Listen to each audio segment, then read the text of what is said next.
Good day and thank you for joining us. So in today's lesson what we'll be looking at is some factorization, revising over our common factors and then grouping which ties in with that, looking at dots which is our difference of two squares and some trinomial examples as well.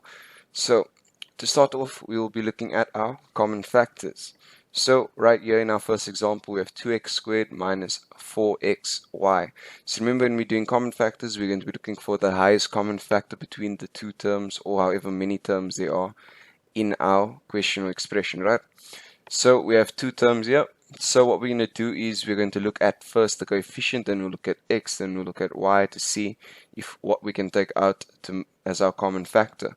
So looking at the numbers first, if we look, we have a 2 and a 4, and our highest common factor here is going to be 2. So we'll take that out. And then looking at x, we can take out a 1x only because there's only 1x on this side. So it's going to be x. And we can't take out a y because a y does not exist on this side over here. So what we end up getting left over with is, so remember when we're doing this, it's basically like saying now 2x squared divided by 2x, right? So what we'll be left with is x. And then we have negative 4xy, which is divided by 2x. Remember, it's like saying negative 4xy divided by 2x. So we're left with negative 2y. Because remember, the x's will cancel out, and the 4 divided by 2 will give me 2. So that is your answer for the first example. So now moving on to the second example, we have here 3 open brackets a minus b close brackets minus c open brackets a minus b close brackets. So this example is just basically here to teach you that a common factor can also be a brackets itself, because if we look at both sides of this expression here or this question, we can see that this side over here has the 3 years, but in its brackets it has a minus b. So this is part of this term, right? And then on this term over here, we can see we have negative c, a minus b, which is the same brackets that is attached to the 3. So straight away we can tell that our common factor here is a minus b. So what do we do then? We take out our common factor, which is a minus b in brackets. And basically what ends up happening is we're dividing this side over here, this term over here, by a minus b. So what we're left over with is 3. And then we're doing exactly the same here on this side, dividing by a minus b, and what we're left with is minus c, giving us our final answer. And now when we move on to grouping after this, you'll also see that this basically is the final step of grouping, where we'll take out the common factor in our different groups.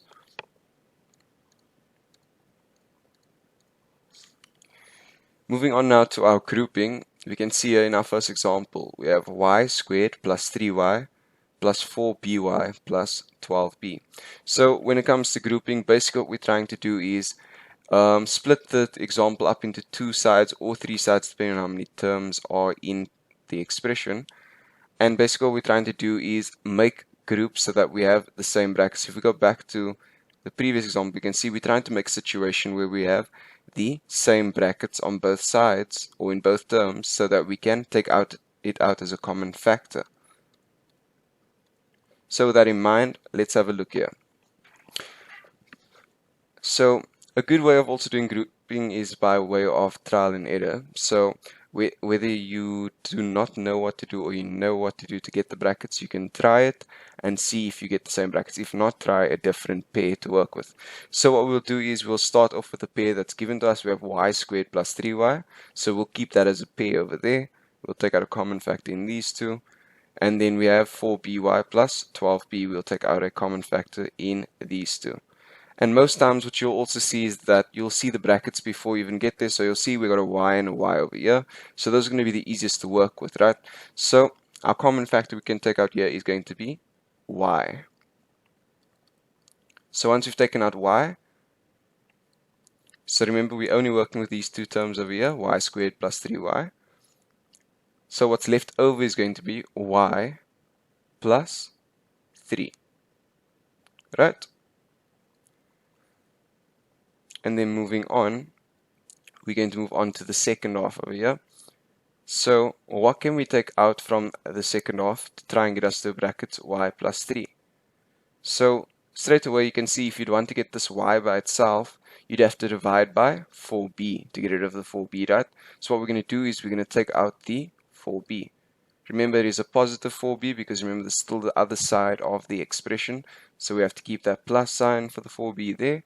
So now we've taken out the 4b, and what's left over on this side is going to be, taking away that 4b now, we are left with y.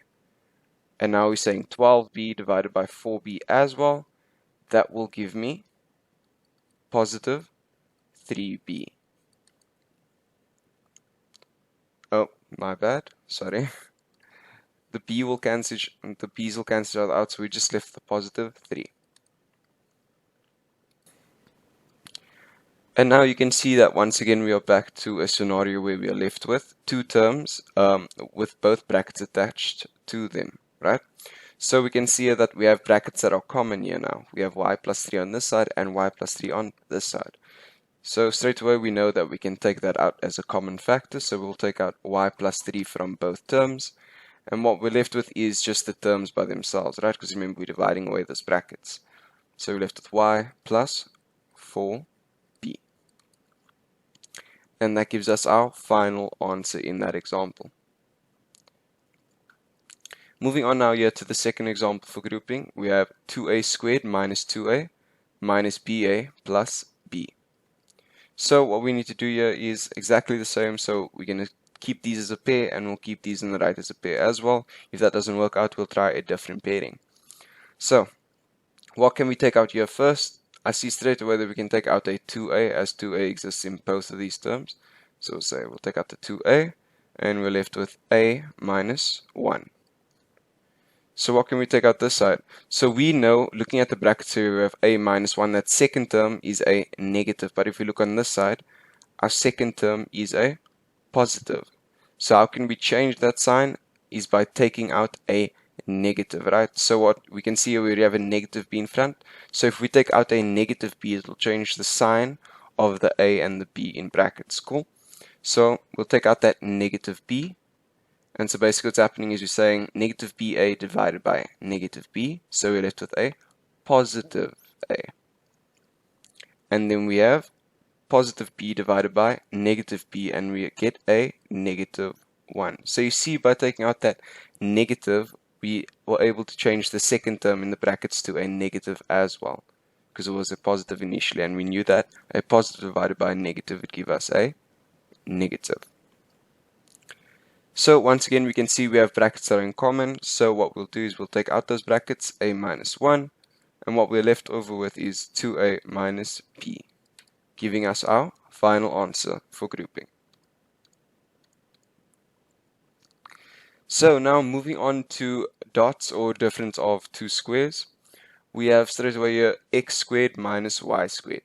So a very important thing to note when we're dealing with dots, dots only ever happens if we have a negative in our question, right? If we don't have that negative, it's not dots. And there is probably a different way we need to work it out, okay? So the first thing we always need to look out for, if it might be dots, is that negative sign between the two squares, right? Or the two perfect squares.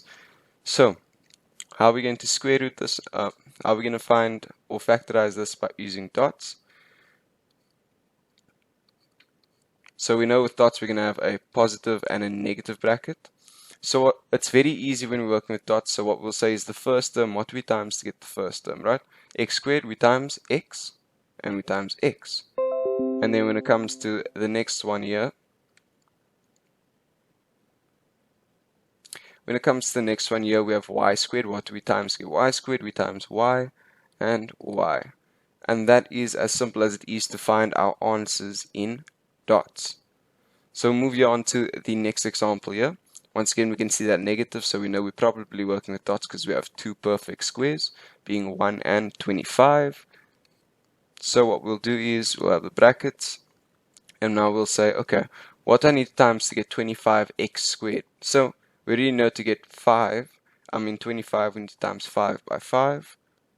And to get x squared, we need to do x times x. And then coming to negative 1, so remember, we know we have a positive and negative bracket in dots. So when it comes to getting 1, it's 1 times 1, giving us our final answer for this example as well. Then we move on to this third example, which might look a bit tricky at the start, but if you understand that when we're timesing fractions, we're timesing numerator by numerator and denominator by denominator, that principle sort of helps us to work out our answer here. So remember, positive and negative bracket. So we're going to break this fraction up. So we have x squared on top, so what do we have to times to get x squared? That is x times x, and we'll keep it in that numerator position, and you'll see now why just now. So here in the denominator position we have 16. What do we times to get to 16? It's 4 times 4, and if we times those two together we'd get x squared over 16. So you can see how this is working, right? And then we'll do the same here for the second one. 1 times 1 to get that 1 on top, and then to get 25 it's 5 and 5. And just like that, we've gotten our final answer. So, important steps with dots. Check if we have a negative in our question. That way we know we probably are working with dots if we have two perfect squares in our question. Then we're going to have a positive and negative bracket, and then after that we'll look at the first term, so what do we need to times together? Obviously being the same things because we're working with perfect squares. So what can we square to get to our first term, and then what can we square to get to our second term? And that will give you your answer for dots. Now moving on to trinomials. So here we are given an a squared plus 7a plus 10. So the first thing we need to note is that this is a type 1 trinomial. That's identified by the sign in front of the term that is labeled c. Remember, when we are dealing with trinomials, we have a basic setup of a, b, and c, right? So basically what I'm trying to say is that the first term of here is a, the coefficient in front of it is known as a, the coefficient in front of the second term is known as b, and this coefficient here is known as c. Obviously the coefficient here is a 1, but it's invisible because we don't need the 1 there. Cool. So type 1 trinomial, what does that tell us? That tells us that in both brackets, the sign will be the same. Basically, you'll either have a bracket with positive and a bracket with positive, or you'll have a bracket with negative and a bracket with negative.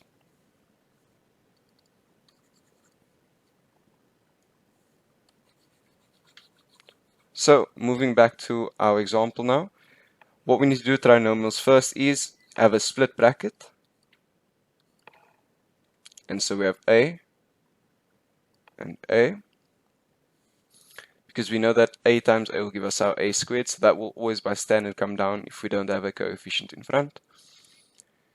And so now what we'll do is now set up to find our different terms. So what we do is we say a times c. So remember, we have this first coefficient as a and this last coefficient as c, and then we have b. So we're going to do a times c, which is 1 times 10, which gives us 10, and then b, which is the second coefficient, which is 7. So what we need to do now is say, what can we times to get to 10, but then also add to get to 7? So if we look at the different factors of 10, we can see that if we do 5 times 2, we get to 10. But now these two terms also need to add up to 7. So what we say is 5 plus 2 gives me 7, right? So these are going to be our correct numbers to use. If we think about using, say, different factors, 1 times 10, 1 times 10 will give me 10, but 1 times 10 or 1 plus 10 will not give me 7. Therefore, this would not be correct. So we know that it's 5 and 2, which are both positives in this case. So we'll say plus 5 and plus 2 to give us our final answer there. Moving on now, we have a squared minus 13a plus 36. So once again, we'll just start off with our brackets. We have a in the first bracket, a in the second bracket, and then we'll come to a times c and b. A times c is 1 times 36. We get a positive 36 here. And then we have over here in the middle a negative 13.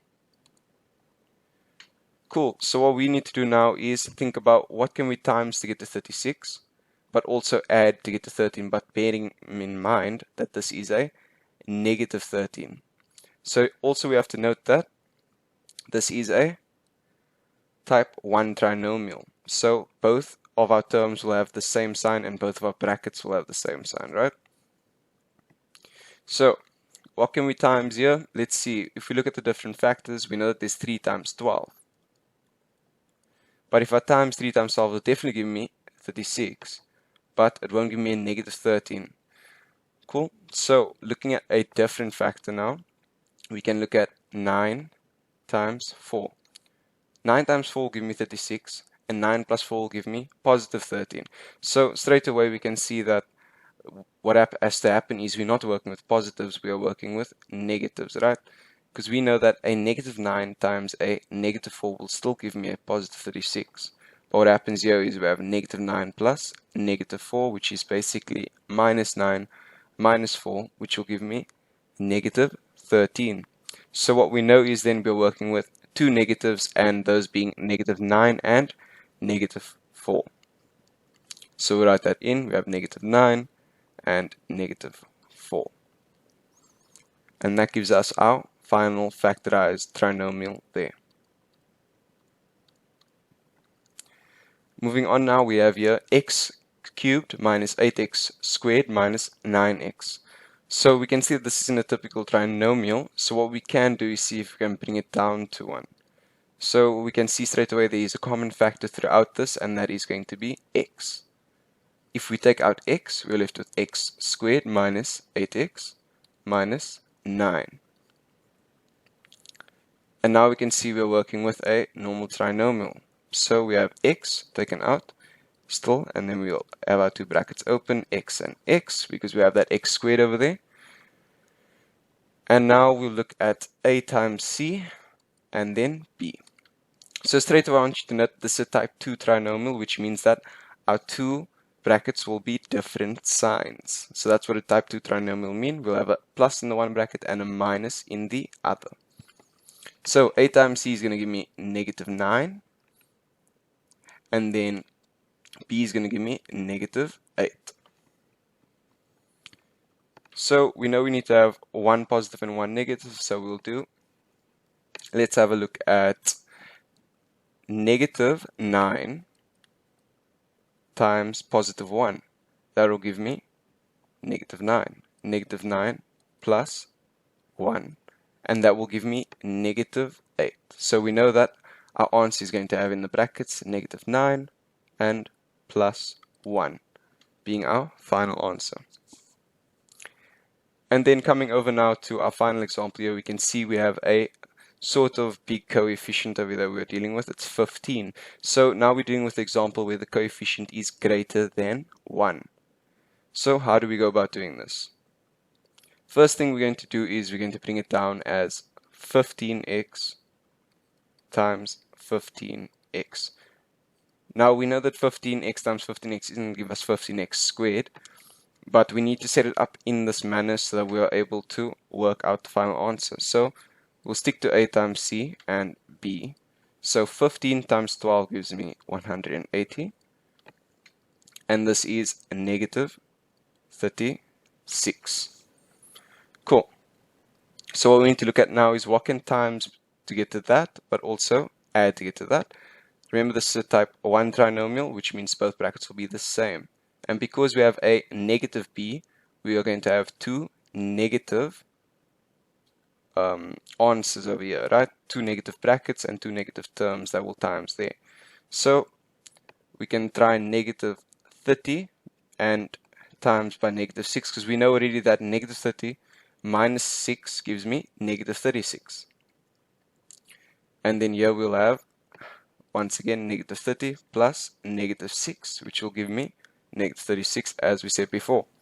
So we know that that will be our two different brackets. We have negative 30 here and negative 6 over there. Then what ends up happening is what we need to do now is try and get rid of that 15x because we know it is too big to equal to that 15x squared. So what we'll do is we will take out the common factor in each bracket. So straight away here in the first bracket we can take out a 3 and we're left with 5x minus 6. Taking out in the second bracket we can take out a, so looking at it we can take out a negative, or no, we can take out another 3 over here. So what that ends up getting us to is going to be 5x. Oh, sorry, my bad. In the previous bracket here, I had made a mistake. Sorry, guys. So in this bracket over here, the first bracket, what we need to take out is a highest common factor of 5. So once we take out that 5, we're left with 3x minus 6. And in this bracket, we can take out a 3, which will leave me with a 5x minus 2. And immediately we can see that if we have 3x times 5x, we're getting 15x squared. So you can see how it works out in the end. And then these things that we've taken out, these common factors we've taken out, we can cross out. And our final answer is 3x minus 6 and 5x minus 2.